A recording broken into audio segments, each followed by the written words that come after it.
कांग्रेस के पूर्व राष्ट्रीय अध्यक्ष राहुल गांधी अपनी 3 दिवसीय निजी यात्रा पर केदारनाथ धाम पहुंचे। केदारनाथ धाम में उन्होंने विशेष पूजा अर्चना कर जलाभिषेक किया। वहीं रात्रि में श्रद्धालुओं के साथ चाय पीते नजर आए। प्रातः सोमवार को बाबा केदारनाथ के दर्शन कर मंदिर की परिक्रमा की। वहीं शंकराचार्य समाधि स्थल पर नतमस्तक हुए। उसके पश्चात श्रद्धालुओं के साथ मिले। श्रद्धालुओं ने उनके साथ सेल्फी खिंचवाते नजर आए। राहुल गांधी द्वारा श्रद्धालुओं के लिए भंडारे का आयोजन किया गया था, जिसमें वह स्वयं श्रद्धालुओं को भंडारा वितरित करते नजर आए। केदारनाथ धाम यात्रा उनकी निजी यात्रा मानी जा रही है। 5 राज्यों में चुनाव की व्यस्तता के बावजूद वह केदारनाथ धाम में एकांतवास पर पहुंचे। मंगलवार को प्रातः बाबा के दर्शन कर उन्होंने केदारनाथ धाम से प्रस्थान किया। माननीय राहुल गांधी जी केदारनाथ अपने निजी यात्रा में आए हुए थे और उनकी इस यात्रा ने वो चीज़ याद दिला दी जो बरसों पुराने यहाँ पे जो तीर्थ यात्री आते थे, उनकी इस यात्रा ने उसी यात्रा को याद दिला दी।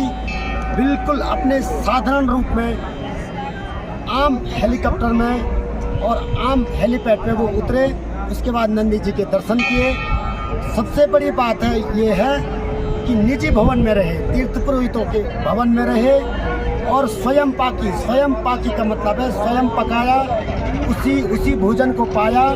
और उसके बीच किसी महात्मा से, किसी मौनी बाबा से उनकी मुलाकात होती है और वो मौनी बाबा भी स्वयं पाकी है। उनके हाथ से उन्होंने लगातार 3 दिन का उनके हाथ से बना हुआ टिक्कड़ को बाल भोग में और महानैवेद्य में उनके हाथ से वो बना हुआ टिक्कड़ उन्होंने पाया और बहुत अच्छा लगा। रूखा सूखा उन्होंने अभी जाते समय भी, जब अभी राहुल गांधी जी यहाँ केदारनाथ से अपनी 3 दिवसीय जो उनकी निजी यात्रा थी यहाँ से जब निकले, उससे पहले भी मौनी बाबा से होते हुए गए और वापस उनके हाथ का वो टिक्कड़ लिया और आगे अपनी यात्रा की ओर, अपने गंतव्य की ओर राहुल गांधी जी यहाँ पे गए।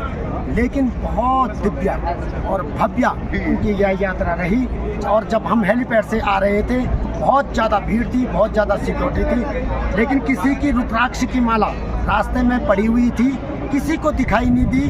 वो मात्र राहुल गांधी जी ने वो माला देखी और वो माला उठाई और किसी को वो रुद्राक्ष की माला दे दी। उनकी वो यात्रा बिल्कुल श्रद्धा और विश्वास के साथ ये उनकी यात्रा हो रही थी और बहुत सुंदर महाअभिषेक हुआ रात को। संपूर्ण आरती में किसी महानेता को हमने पहली बार देखा जब कोई संपूर्ण महाआरती में 1.25 घंटा की आरती में वो बैठे और 1.25 घंटा उनका महाअभिषेक भी कल रात्रि को सोमवार को उनकी यहाँ पे हुई। सारा बहुत सुखद, बहुत अच्छी यात्रा राहुल गांधी जी की रही और बाबा केदारनाथ जी का आशीर्वाद, यहाँ के तीर्थ पुरोहितों का आशीर्वाद उनके साथ बना रहे। ओम नमः शिवाय। जय बाबा केदारनाथ।